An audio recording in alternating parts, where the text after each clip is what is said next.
All right, so we're group 1, 2, 3, 4, 5, 6. I'm just going to quickly introduce the question and hand things over. We were inspired a bit by the presentations we saw beforehand, so we've got a little bit of skit that we're going to use to demonstrate what we discussed. Anyway, the question that we were looking at is how can traditional or mainstream media gain the trust of and be more relevant for minority groups.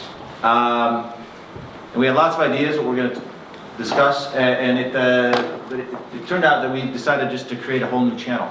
So I don't know if this actually answers the question directly, but it provides a solution, we think. And with that, I'm going to hand it over to our group, to Sarah and to Leila. All right, take it away. You can start. Okay, so what's all news about? We have our core values here is trust, relevance, and belonging. And with the overall goal is to actually be a part in creating a democratic and inclusive society where citizens of all ages, ethnicities, sexual orientation, or whether living in the city or in the outskirts or in the rural areas, feel included and seen rather than marginalized and excluded. And how will we do this? We'll provide the context and perspective with our journalism, and we make sure it's quality checked, of course, but however in a slightly different way that we normally see it today. We consider that the role of journalism will change a bit, and we will be more of like midwives or curators and helping organizing and quality checking materials, and then taking clips and text coming in, not by journalists but by people, and like not normal citizens coming into us and sent into us and making information into news. And we're gonna have to have trust to make people feel included. So how do you do this? Part one, we target like informal leaders in both in minority groups, but as well as NGOs or theater groups or sports organizations, or in the choir or its church. And we train them actually. We take them into our newsroom and we tell them what is news and how can you use us in order to deliver content to us and to make yourself seen and heard. We also present them the codes of conduct that we work with, so they know like the rules of the press ethics, so the information that they would give us would be good input to us. And we always, of course, be extra careful to walk the extra line to gather voices that are not always heard. The experts that we want to use would not be the mayor or the leader of the opposition. We would try to find other voices that are also very relevant. We don't want only the mansplainers to tell us how, what, when, and why. We want everyone. We want you and you and you and you and you and you. Yeah. And now it's you. Yeah. Now we talked a bit about content, but how are we going to convey that content to all sorts of people? What we've already discussed the entire seminar is that different people choose different channels. So we will provide you with Facebook, with YouTube, with TV. We know that different people consume news in different ways. So we will have a TV channel, we will have short YouTube clips, we will be available on podcasts if you choose to listen to your stories or features on podcasts. We will have a Twitter account where you can also contribute, so you make the news, you're involved. We are visible and you will become visible by using us. We also came up with the concept of booths.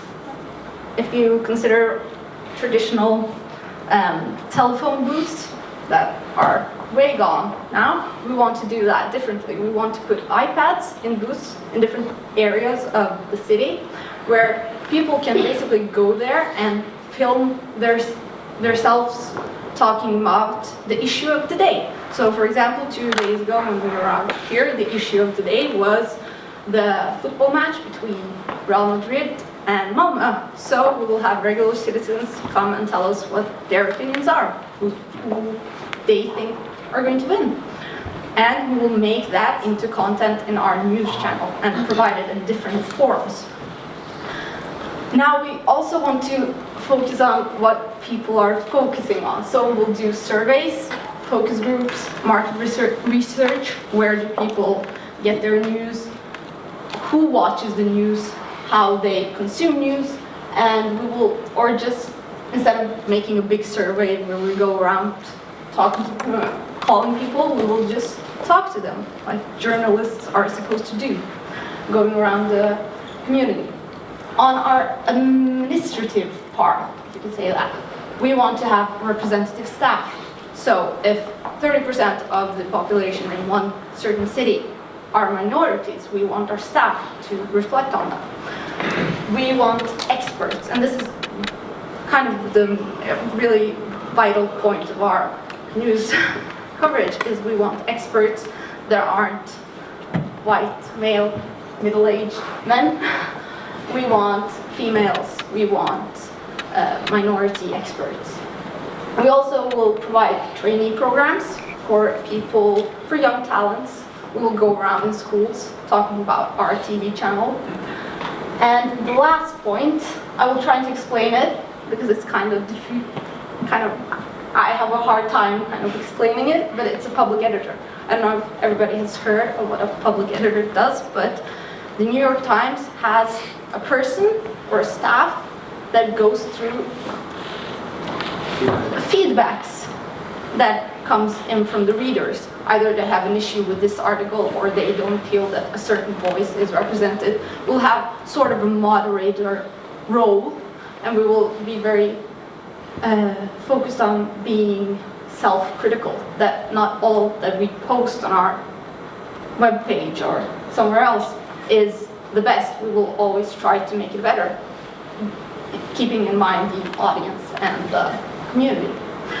And to demonstrate this very big media channel, we would like to show you how a morning meeting at our offices look like. So, acting group, please. Alrighty, welcome everyone. This is the morning meeting here at All News. I'm the editor-in-chief here, and welcome to the morning meeting. Guys, I hope you saw the big story today in Sydsvenskan. Looks like they caught that bike thief that has been all over the news. And you know that this is the time of year, fall is the time of a lot of bike thefts. There's been a lot of bike thefts happening in Sweden.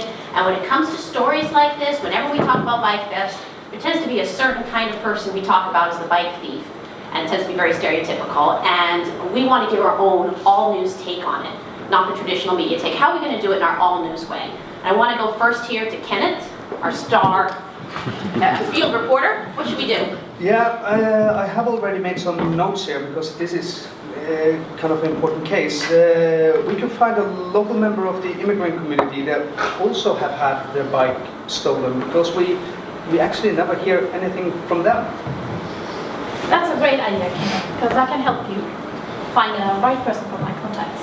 I think we should find an expert to interview from my platform, who isn't your traditional commentator. I want to turn it over. Let's see what our social media guru, Caroline, has to say. What can you give us this morning? Yeah. I was thinking putting a GoPro camera on my bike and then just bike around the city and make a bike road, you can say, and include all of the city, the whole city. And then live tweet along the way. And then While being on your bike? While being on my bike. With helmet, yeah. And then maybe I we can also use it as a topic of the day in our booth. But what about sponsoring kind of the community bike event? That's right, we have one of those coming up next week. Yeah. Maybe be involved, Yeah. All News be behind it. I'm thinking too, there may be something too that our podcastress could lend to this discussion. Heidi, take it away. Is there something you can give me today we can use for this? Yes, I actually thought about making a podcast about a former bike thief.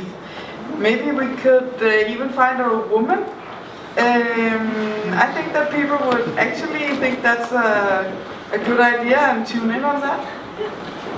That's very kind. I can help you find former from my You guys, I think this sounds like this could be a really exciting story and not your typical take on when a bike gets stolen. It looks like we're going to cover it from all angles, the all news way. So get these stories to me by noon.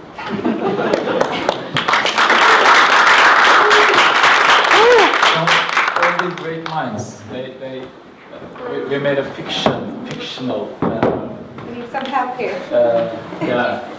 front end of how the newspaper would look and what the content will be. If you can just get, yeah. Are you getting the old one? Is it continuous? Like the image. Yeah. It's a very famous one, actually. All right. Okay. Oh, because it's big screen. Yeah. It's interesting. See, we have seen a Snapchat of it.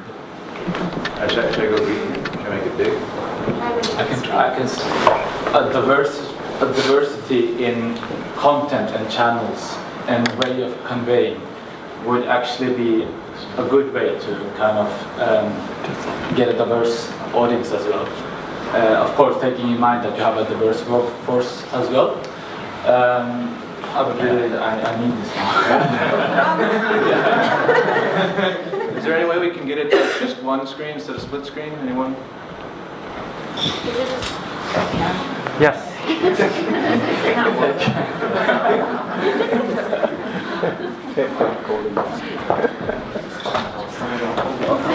Active on different types of media and channels. So we can use the podcast, what the team was talking about. Also, we kind of use Twitter and social media. We had that a little bit further up, if you go a little bit up. Yeah, so we show that, and we of course have the news content that the team was talking about.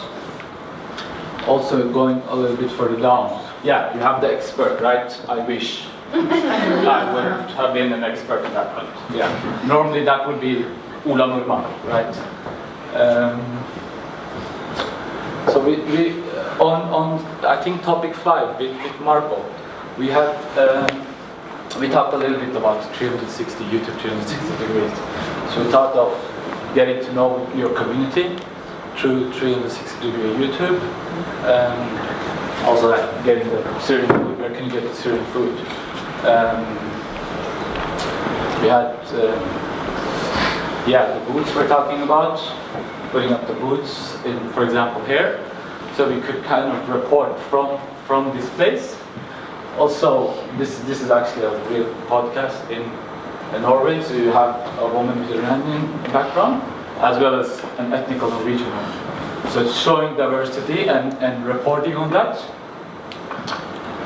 Yeah, again, I wish. But it's happy news, right? We talked about that. BBC's second largest YouTube channel is Happy News. If I'm on YouTube, yeah. That's good. So I think we had almost happy news, but this is happy news. I think just lifting minorities up in a positive manner, because always you see the typecasting. So taking them out of that typecasting and putting them in a more positive light.